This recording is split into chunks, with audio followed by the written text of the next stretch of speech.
Welcome to Centre Bounce. I'm John Lawrence and we're back after our week off, coming to you from our major sponsors, 722 Port Road Beverley. We'd like to thank our three sponsors, which are 722, where we record from, Bonavita Pizzeria and Spine Care Chiropractic. So coming up on tonight's show, we will talk AFL, we will talk SANFL, we will talk the Adelaide Footy League, make a few announcements, and we've got some exciting stuff coming up. We've also got our first recording with Hayden from Spine Care Chiropractic. Yes, Hayden's making his debut tonight, which we're very, very excited about. That was pre-recorded by our producer Darren, so we appreciate Darren's time in giving that interview, and we'll run that through that tonight. We've also got our competition, which we'll talk about at the end of the show, and we are going on the road this weekend. We're very excited about our first outside broadcast, which we'll also talk about. So we'll take a break now from 7:22. When we come back, we will talk all the results AFL last weekend and what's coming up AFL this week. Back shortly.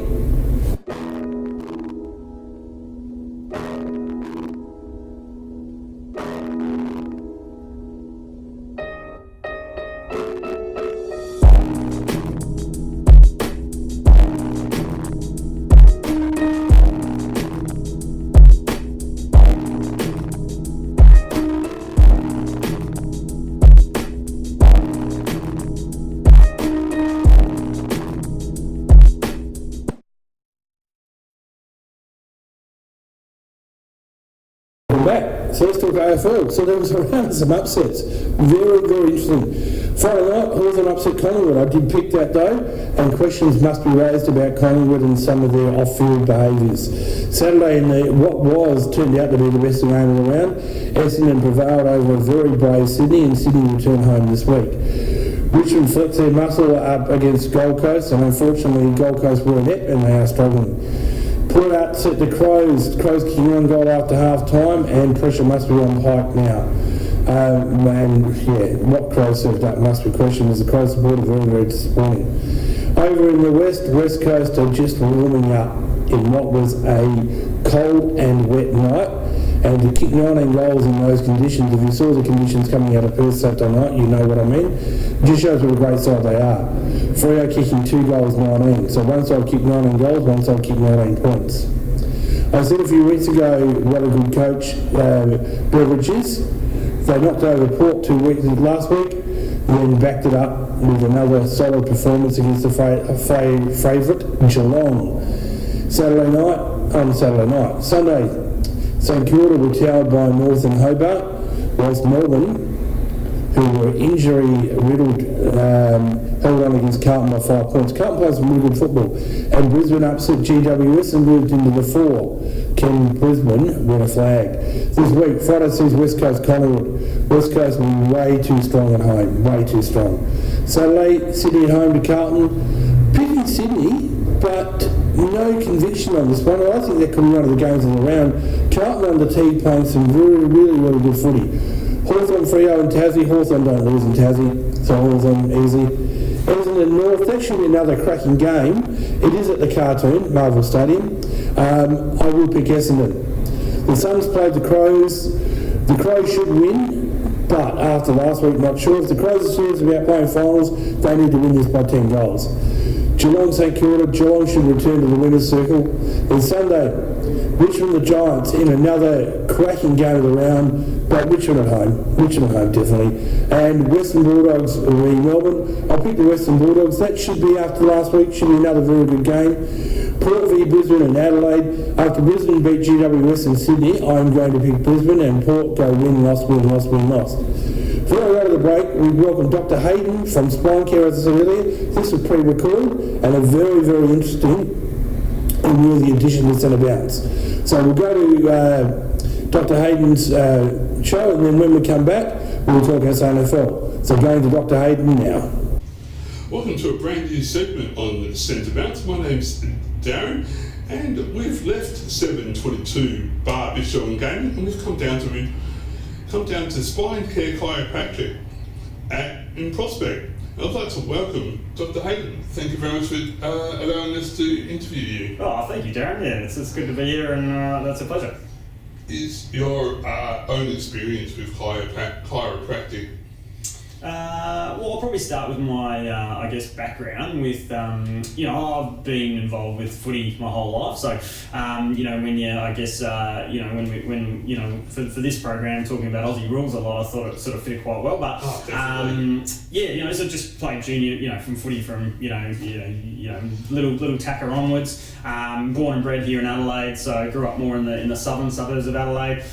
So other than playing, schoolboy footy, which was a fair part, played my junior footy down at Glenelg and West Adelaide actually. And then once I finished, I was playing down there juniors, and then once I finished school, I actually played a year of Div 2 amateurs here in Adelaide, which was great. There's some good stories from that year, it was a fun year. And then I got enrolled in chiropractic. So that's when I moved to Melbourne.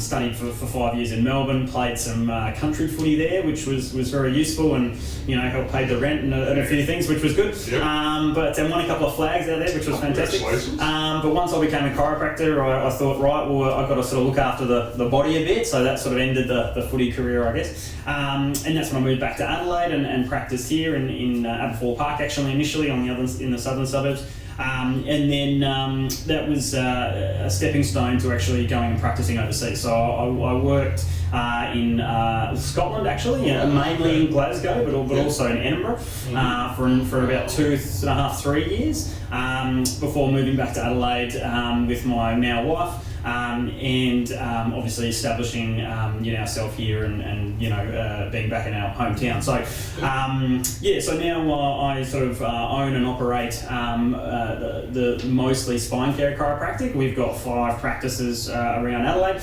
Personally, I'm between Salisbury and Glenelg, so that's where I operate. Right now we're in our Prospect practice, but it was more convenient, so we're here.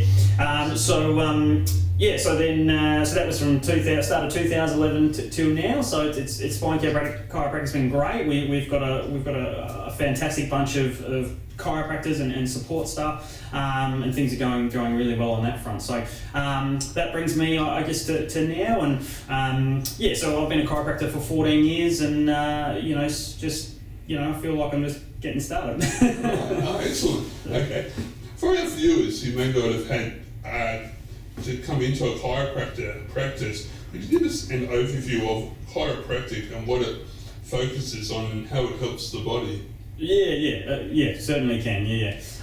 Chiropractic definitely focuses on the spine, most obviously. In fact, we might just, if we can see it, we might just bring it into view. So, this is obviously a spine, and really that's our job to look at the spine and see how it's working or not working. And the key point of that is it also influences how our nervous system functions. Okay, and as we go along with down the track and talk about different things, that's one of the key things that will make the difference with regards to perhaps people preventing injuries and even their sports performance. So chiropractic revolves around the spine and how it influences our nerves and how that influences our body function overall. So brief summary, that would be it. Right, okay.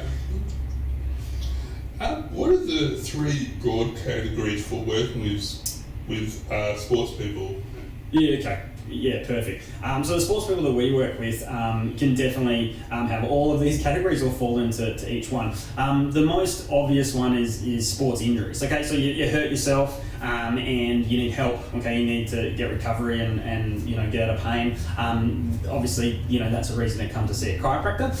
The main things the main aches and pains and injuries people would come to see chiropractors for are obviously things like sore backs and necks and hips and shoulders and those types of injuries. Okay, the hamstring tears and the calf strains, the ankle rolls. That's probably people more go see physiotherapy or massage or things like that to help those recover. Right. So chiropractic generally focuses on more the spine, as I said before, and aches and pains through those areas. All right, but the key thing is those areas and your spine and posture and movement and function then has a huge impact on the rest of the body and how that works too.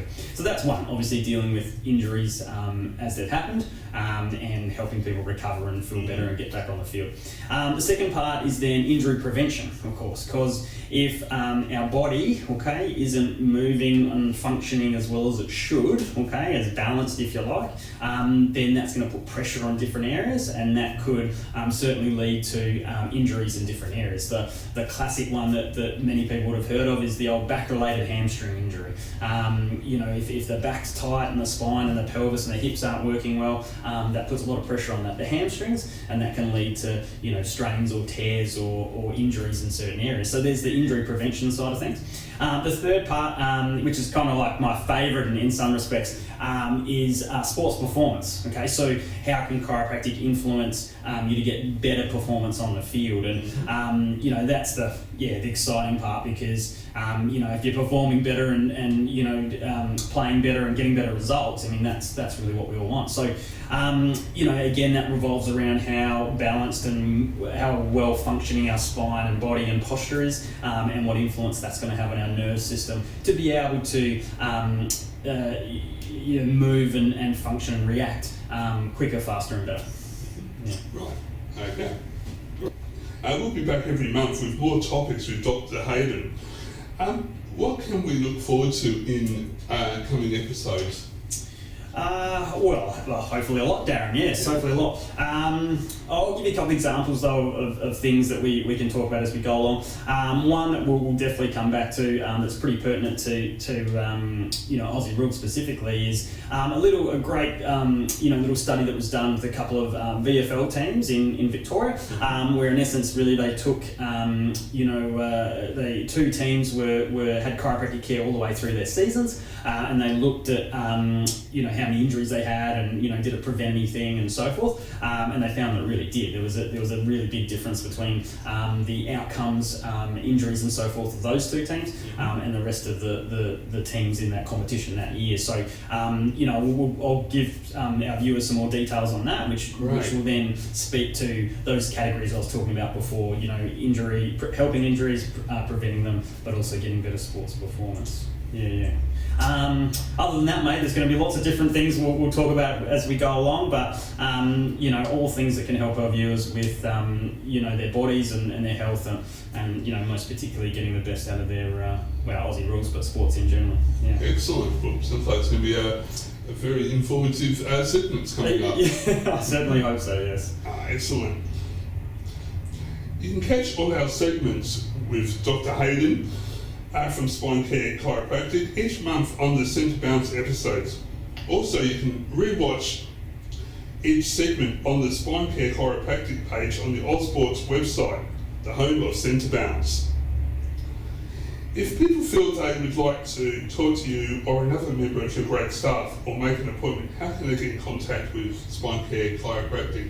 Definitely the best place to go is to our website, so www.spinecarechiropractic.com.au, and that will list all the contact details of our practices. If you've got any questions, there are some frequently asked questions on the webpage, but the best way to answer those questions is just give your local practice a call, and the lovely people lovely ladies, I should say, on the phone will be able to answer any questions that you've got, and hopefully if you're looking for a chiropractor, then of course we'll see you very shortly.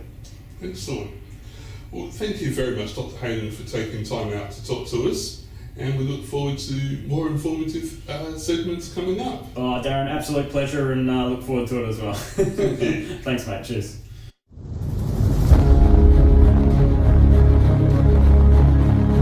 Faithful have put up with a fair bit the past few years. Glenelg have made finals in 8 years, I think now. The boys have a lot of belief in the direction we're going. I think 2019 holds a big year for us. 2018 was clearly disappointing to miss the finals for only the second time in the last 20 years. We're a proud football club and we want to do better. We're really keen and excited to try and win a premiership. That's why we exist, to win a premiership. Of course, the South Adelaide Footy Club hasn't done that since 1964. We are super excited to be the group that actually changes that this year. We want to achieve something this year as a whole, and we've set ourselves up over the summer to be able to achieve that. We take a lot of confidence going in towards 2019. We won 13 or 14 in a row, and we were probably the best team all year. Hopefully we can go back to that sort of footy in 2019 and we'll be hard to beat again, I think.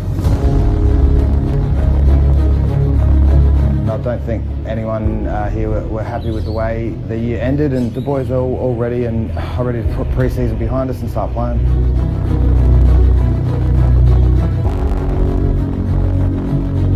2018 was a bit disappointing because we were aiming to get into finals and fell short.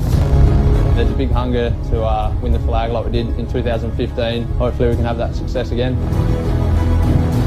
Any year you don't win the premiership's disappointing. Our goal every year is to go all the way, so if you don't do that, obviously it's a failure. So we're looking forward to 2019. As a football club, we don't want to be winning one game in a season when we've got such a rich history of winning grand finals. So to get back to the finals and then to win it, that's just what should come with hard work. The Roosters are the 2018 stars of the SANFL competition. We're probably more the hunted now, but I know that our team will still be hunting and striving for that second flag. Really excited for the year ahead. We're setting our sights on a big 2019. We're always ready. It's a pretty special comp. We're fit, we're strong, we're ready to win. The team's really looking forward to 2019. The Magpies are definitely ready for 2019. The Eagles are ready for 2019, don't worry. We're overweighting, let's get started and let's start playing.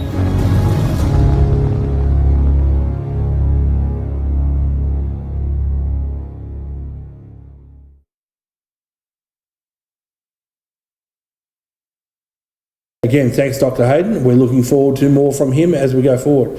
SANFL, firstly, shout out to Central District's retiring coach Roy Laird. They should build a statue of the man at the Ponderosa. Just an amazing record. 17 seasons as league coach from 2003 to 2019, plus another 2 seasons as the Central's reserve coach, 2001-2002. 7-time, I repeat, 7-time premiership coach, plus reserves premiership coach in 2002. Don't forget all this while the Crows and Port are in play as well. You're coaching either the reserves and league side into the grand final for 11 straight seasons. Then there was a run of not losing a minor final match between 2003 and 2011. The only finals losses in that time were the 2 grand finals, which were 2006 and 2011, both to the Eagles, and the Eagles were pretty strong in those days as well. Just an amazing, outstanding career. I also know a couple of times AFL clubs did come calling, but he stayed loyal to his beloved Central Districts. Very sad to see him leave at the end of the year, but tip my hat to you, Roy Laird. So Saturday saw North defeat Centrals and wipe out the deficit from the ridiculous penalty from last year's prelim final. I know I'm in the minority, but they did nothing wrong. North did not breach the rules as they were set. So why were they penalised, and why were the Eagles compensated? Controversial, I know, but if you ever had a look at the rules, they didn't breach them, okay? Sunday, the Bays opened well, fell in a hole and responded with my good mate Timmy Sumner, and I know Timmy personally, so I was really excited by this, standing tall when it counted. Timmy kicked a couple of goals late, set up another couple, Bays over the Eagles. Port beat West by plenty, but there was a tribunal sequel due to the half-time belly and Chris Schmidt's indiscretion. I'm surprised about Chris Schmidt, he's normally a very fair player. Sturt upset South, whilst Norwood fell out of the 5 after losing to Adelaide. And that's going to be very interesting this week to see how Adelaide respond. They've taken 28 to the Gold Coast for the AFL game. So this week, South the Eagles at Noarlunga in one of 3 big games. I tipped South at home with no conviction. Should be a cracker. West play North at Richmond. Again, very, very good game, but I think North. Central's at home up against Sturt. I picked Sturt in that one to get the Trocs at the Ponderosa. And it's great to see SANFL taking the game to the people as Adelaide play Port in Perry. So Port Perry Power are going to Port Perry. Adelaide will be too strong, but that's the second big game of the round. Sunday, Glenelg return home to tackle Norwood. One of only 2 teams Glenelg has not beaten. My tip is Glenelg at home, but if Norwood do drop this, they will struggle to make the play finals. So if Adelaide beat Port, Norwood beat Glenelg, Norwood go back into the 5. So take a break. When we return, we will talk Adelaide Footy League. Going to a break from 7:22, our major sponsor. Looking for a fun night out with friends? Want to enjoy a delicious meal with your family members or loved ones? Head on down to 722 Port Road, Beverley. Join us for happy hour every day. Check out the live sports action on the big screen or try your luck on one of our Footy gaming machines. Then settle in for a casual meal, including pizzas, burgers, pasta, or our famous steaks and schnitties. We've got great specials every day and we're open for lunch. 722 is also the perfect spot for meetings and functions, featuring AV equipment and customised catering. Drop in and see us at 722 Port Road, Beverley, or check us out online.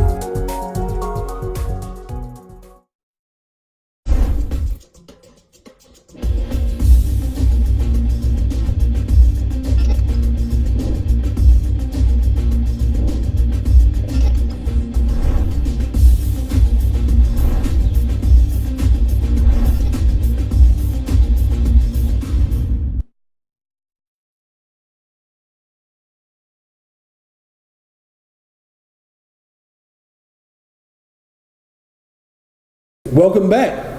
Let's talk Adelaide Footy League. So the Division 1 to Division 4 results, as we always do, are running across the bottom of the screen.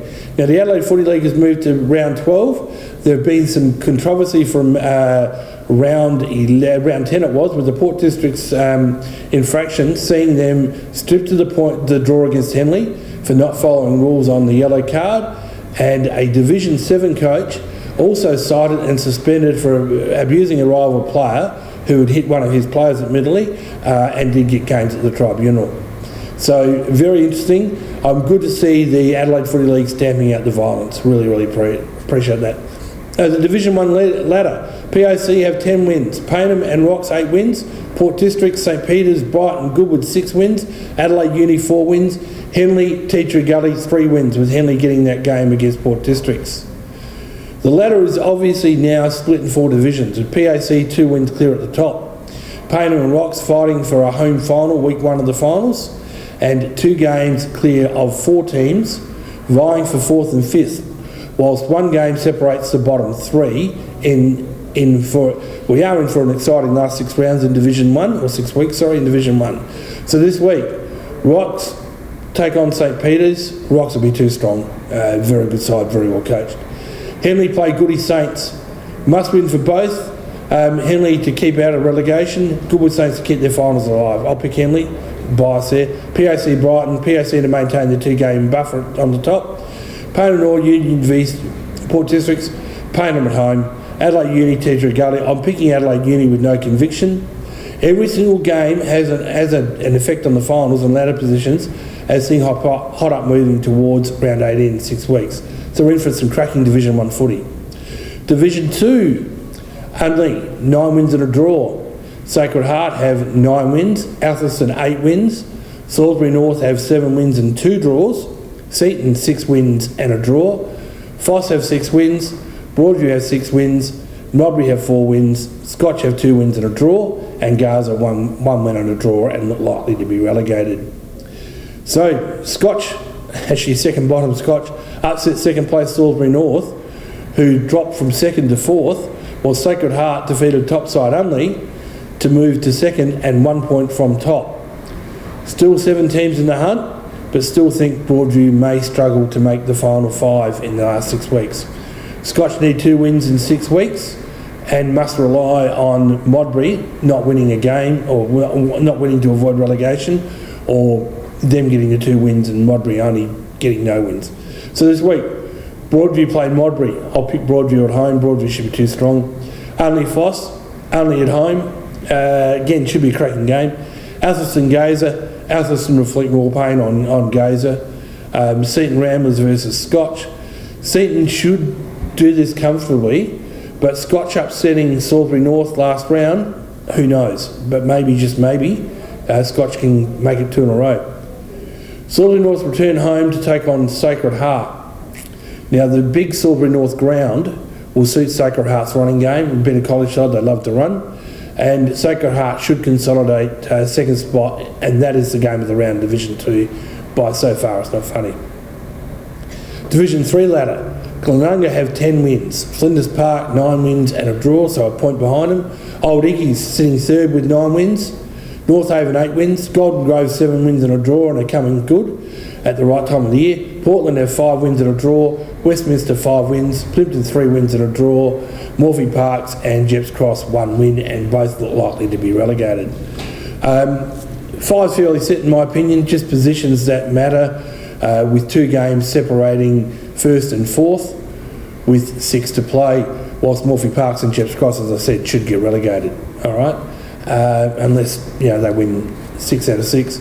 So this week, see Jeps Cross play Golden Grove at Jeps Cross. Golden Grove, who kicked 27 goals last week, and will repeat the dose at Jeps Cross, even if it is wet. Plimpton will be too strong for Morphy Parks in a local derby on the Plimpton ground. Interesting fact, it's only 1 or 2 grounds that runs east-west of Plimpton ground. Portland at home to North Haven, a local derby. North Haven, but the rivalry is deep, and Portland will lift. And I'm picking North Haven. Glenunga Flinders Park, 1 play 2, game of the round and possible preview of a grand final, although the old Iggy's people would not agree with me. Glenunga jest, but no conviction, because Flinders Park playing good footy. Westminster old Iggy's to win. It is intriguing. Old Iggy's win, Flinders Park lose, Old Iggy's will move to 2nd. Throw in a North Haven and Golden Grove win, and it will mean 6 points between 1st and 5th, 4 points 2nd to 5th, and 2nd to 4th, 1 point difference. So there's lots to play for in Division 3. The final division we cover is Division 4. Edwardstown and Smosh have 9 wins. CBC, after coming up from Division 5 last year, and Mitcham have 8 wins. Woodville South, also from Division 5 last year, Kilburn 6 wins. Kilburn starting to play some good footy. Pembroke 5 wins. Walkerville Paraka 4 wins, and Kernlight Gardens 1 win. So this week sees Kilburn v Smosh at Kilburn. As I said, Kilburn are playing really good footy at the moment, but I still think Smosh will be too strong. They're playing some good footy as well under Sean Glacken. Edwardstown CBC, Edwardstown at home, although that will be the game of the round, and it will be very, very tight. Pembroke are playing Walkerville at home. I think Pembroke loved to run, another side that loved to run. Pembroke at home. Paraka Mitcham at Paraka. Mitcham might drop this one. No way.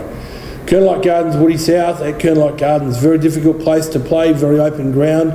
Woodville South have lost 2 in a row and need this to stay in the 5. Young Bomber, young Adam, he would have them cherry ripe for this one. They will not drop this. I don't think they'll drop to Kernlight Gardens. So Woody South to win that one. We'll go to a break, and when we come back, we'll come back to wrap up. Going to a break now from 7:22.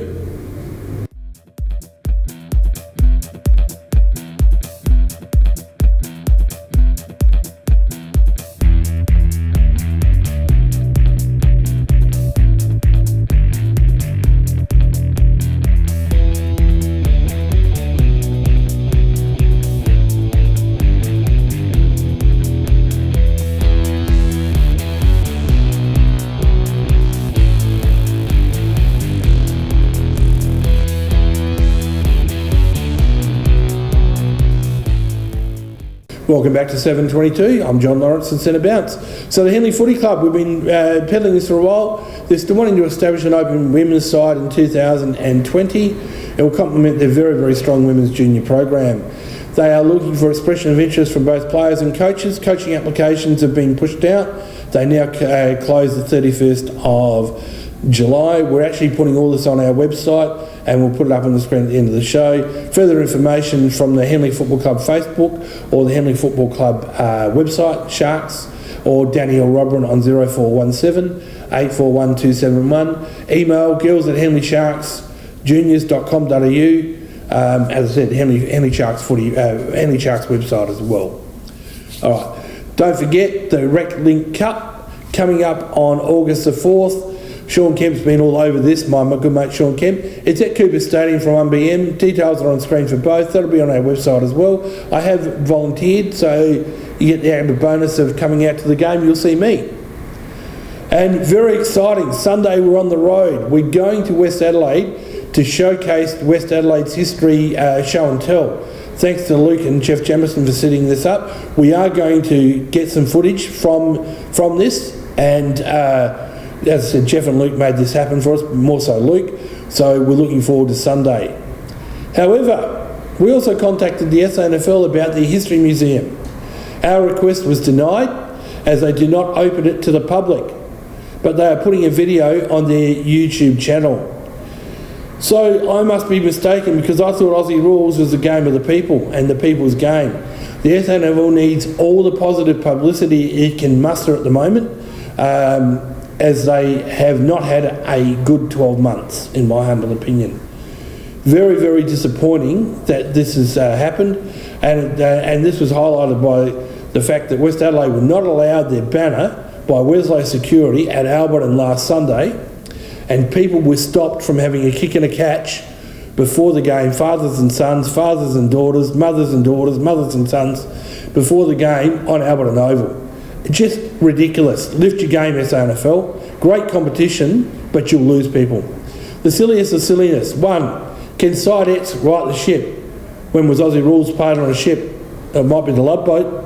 Who knows? I also love it when a commentator declares player X says, "Oh no, I will take it on, boys." When I played, I was too stuffed to think that I must take it on, or I must do this, or give, even though I love a chat, give long-winded excuses to my teammates. Gee, this team has a lot of weapons. Any wonder the police are called. Finally, exciting news for us next week. We'll have a new segment which coincides with West Adelaide's show and tell for the history group. Keith Leicester, who runs the SANFL team scrapbook Facebook pages, he'll be in the studio and he'll be doing a Where Are They Now on the SANFL. And as I said, it complements what we're doing Sunday with West Adelaide, and I can't thank, particularly Luke Jamieson and Jeff Jamieson. I've known Jeff for 45 years.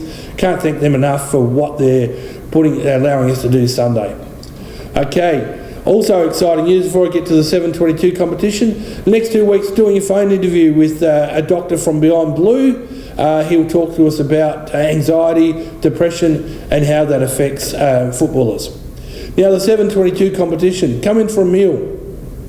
A few people in here tonight having a meal. I'm about to do the same. Steak night tonight being Wednesday. Take a photo, upload it to our Facebook page, their Facebook page, our website, and we'll draw a winner in our last show.